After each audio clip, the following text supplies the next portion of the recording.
السلام علیکم ورحمۃ اللہ وبرکاتہ۔ بسم اللہ الرحمن الرحیم۔ دوستو، بہت اچھے دن گزر رہے ہیں آج کل کے، جو 10 دن جو گزر رہے ہیں، اس میں قرآن میں بھی 10 دن کا ذکر ہے، ولیال عشر، اور ویسے بھی یہ بہت اللہ کی نظر میں بہت محرم یعنی حرمت والے دن ہیں۔ تو اس حساب سے جو ہے، تاکہ ہمارے یہ 10 دن جو ہے اچھے گزرے، اس کے لیے حضرت ام ہانی رضی اللہ عنہ فرماتی ہے کہ ایک دن رسول اللہ صلی اللہ علیہ وسلم میرے یہاں تشریف لائے، میرا حال پوچھنے آئے، تو میں نے عرض کی، یا رسول اللہ صلی اللہ علیہ وسلم، میں بہت بوڑھی ہو گئی ہوں، کمزور ہو گئی ہوں،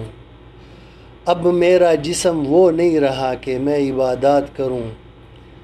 اور زیادہ تہجد کروں، کوئی ایسا وظیفہ بتا دے، کوئی ایسا عمل بتا دے کہ میں بیٹھے بیٹھے کرتی رہوں اور میں جنت میں جاؤں۔ دیکھو، سوال کی طرف اگر آدمی غور کرے اور پھر سوال جس سے ہو رہا ہے وہ بھی کیا ہستی ہے۔ نبی علیہ الصلوۃ والسلام نے ارشاد فرمایا کہ یا ام ہانی، 100 مرتبہ سبحان اللہ پڑھا کرو، یہ ایسا ہے گویا تم نے اولاد اسماعیل علیہ السلام میں سے 100 غلاموں کو آزاد کر دیا، یعنی اولاد اسماعیل علیہ السلام میں سے 100 غلاموں کو آزاد کر دیا۔ نبی علیہ الصلوۃ والسلام کے دور میں جتنے غلام آزاد ہوتے تھے، مطلب مسلمان غلام آزاد ہوتے تھے، تو تقریباً کم از کم 4000 دینار دے کے ایک غلام کو آزاد کیا جاتا تھا۔ اور پھر اسماعیل علیہ السلام کے دور میں ایک غلام کی قیمت کیا تھی، اور 100 مرتبہ سبحان اللہ کہنے والے کو ایسا ثواب ملتا ہے کہ حضرت اسماعیل علیہ السلام کے اولاد میں سے 100 غلاموں کو آزاد کرنے کا ثواب ملتا ہے۔ پھر فرمایا کہ 100 مرتبہ الحمدللہ پڑھا کرو، اس کا ثواب ایسا ہے کہ 100 گھوڑے جن پر زین کسی ہوئی ہو اور لگام لگی ہوئی ہو، اور آپ اللہ کے راستے میں سواری کے لیے دے دو۔ 100 مرتبہ الحمدللہ پڑھا کرو، اس کا ثواب ایسا ہے کہ اللہ کے راستے میں 100 گھوڑے صدقہ کرنے کے برابر کہ جس میں زین کسی ہوئی ہو،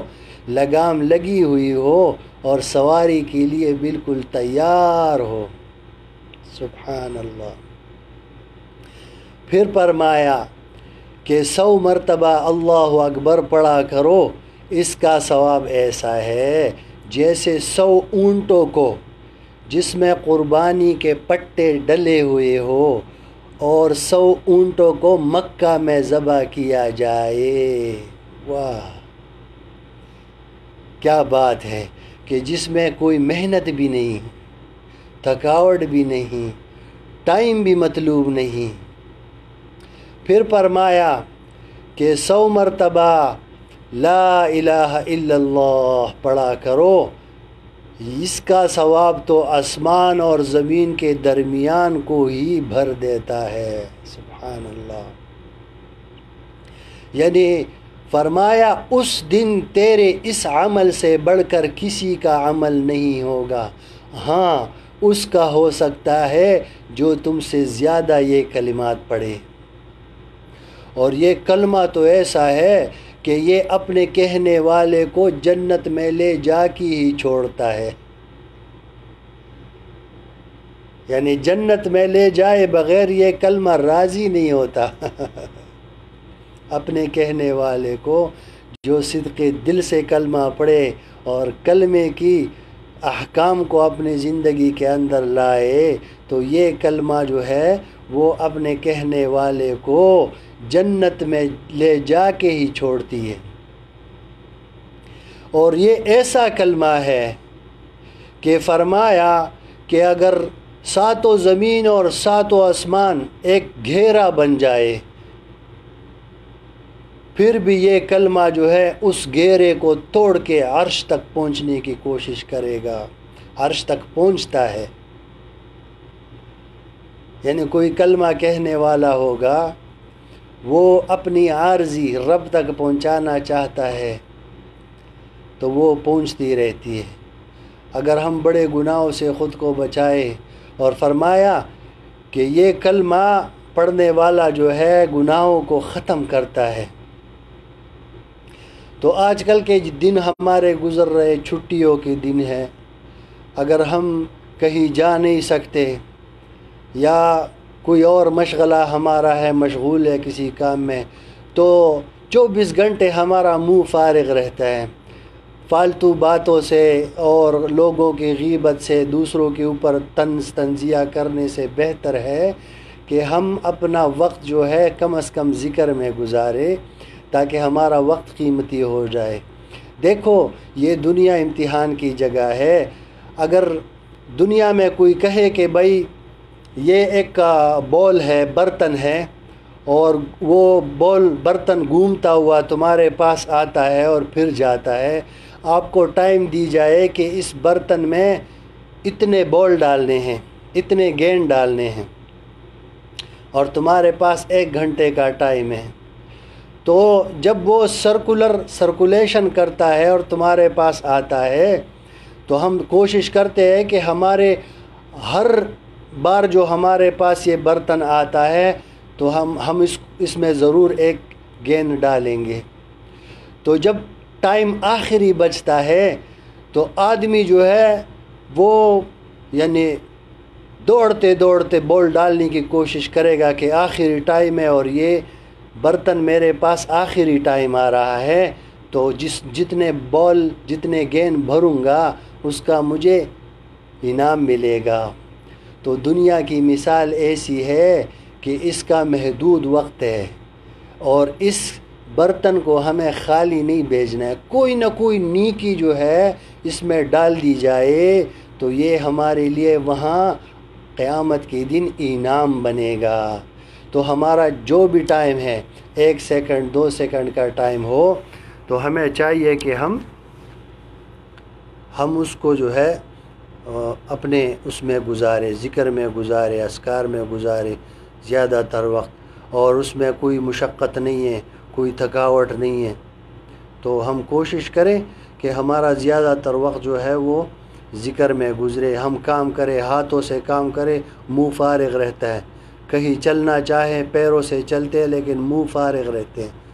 تو ایک سبحان اللہ کہنے میں، ایک الحمدللہ کہنے میں، اللہ اکبر کہنے میں، یا لا الہ الا اللہ کہنے میں کتنا ٹائم لگتا ہے؟ کیا پتہ کہ ہم 24 گھنٹے میں 100 مرتبہ اس کو پورا کریں، وقفے سے پورا کریں، لیکن پورا ضرور کریں۔ اور آخر میں ایک حدیث کا مفہوم بیان کرتا ہوں کہ کچھ صحابہ نبی علیہ الصلوۃ والسلام کے پاس آئے اور عرض کی، یا رسول اللہ صلی اللہ علیہ وسلم، ہم جو عبادات کرتے ہیں وہ امیر لوگ بھی کرتے ہیں، لیکن امیر لوگ ہم سے زیادہ ترقی کریں گے نیکی کے کاموں میں، کیونکہ وہ امیر ہے تو صدقہ خیرات کرتے ہیں، اس لیے ہمیں کوئی ایسا عمل بتا دیجئے کہ ہم ان کے برابر ہو جائے۔ نبی علیہ الصلوۃ والسلام نے فرمایا کہ ہر نماز کے بعد 33 بار سبحان اللہ، 33 بار الحمدللہ، 34 بار اللہ اکبر پڑھا کرو۔ تو اس عمل سے قیامت کے دن بہتر عمل کرنے والا کوئی نہیں ہوگا۔ پھر کچھ دن بعد جو ہے جب امیر لوگوں کو پتہ چلا اس ذکر کے بارے میں تو ان لوگوں نے شروع کر دیا،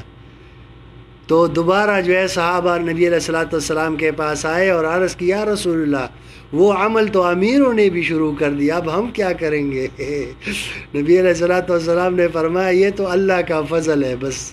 جس پہ ہو جائے پھر ہو ہی جاتا ہے۔ تو میرے بھائیو اپنے وقت کو قیمتی بناؤ اور ذکر اذکار میں ٹائم گزارو، عبادات کو اپنے ٹائم پر پڑھا کرو، نمازوں کو خاص کر جو ہے فرض نمازیں جو ہے اس ٹائم پہ ہونی چاہیے۔ تو میری اب سب سے درخواست ہے، اور اللہ تعالی ہم سب کو کہنے سننے سے زیادہ عمل کرنے کی توفیق عطا فرمائے۔ السلام علیکم ورحمۃ اللہ وبرکاتہ۔